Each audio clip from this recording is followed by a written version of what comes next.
Den her, vi skal lave. I dag skal vi lave havregrynstips. Og her har vi gryde, havregryn, som deliliter mål og noget salt. Så tager vi 2 af dem her.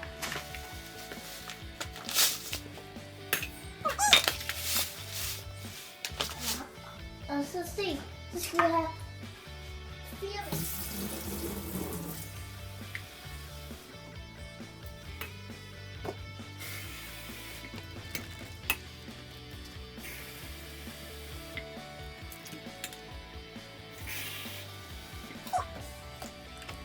Det vi skal gøre, det er at lægge det over på kogepladen. Der.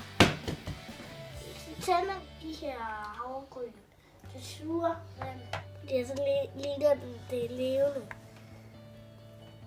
Nu er den færdig, så nu skruer vi lige ned. Se, nu hælder min mor alt det her op. Og så spreder man det sådan. Og der er til 2 plader her.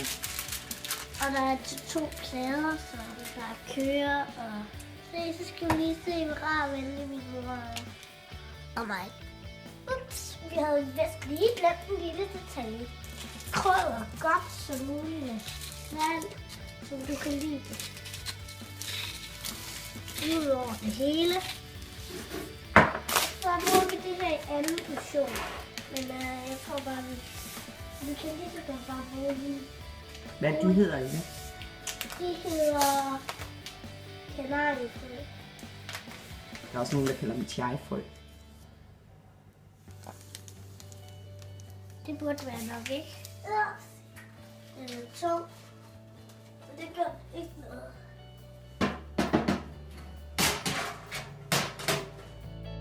Vil du se mine kæledyr, mens jeg venter? Der var 2. Så har vi selvfølgelig også 2 marsvin. Den her hedder Rosa, og den her hedder Tonnerose. Og det her er Sigvigen. Hun elsker at se højt marsvin. Og mig. Og når så er det færdigt, så er det det. Det er færdigt det hele. Så vi kan noget af det af.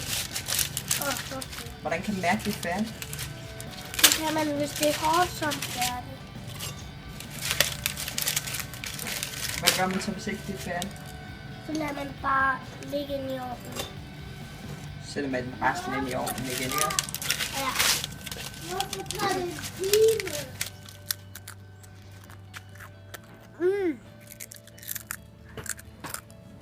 Hvad synes du om den? God.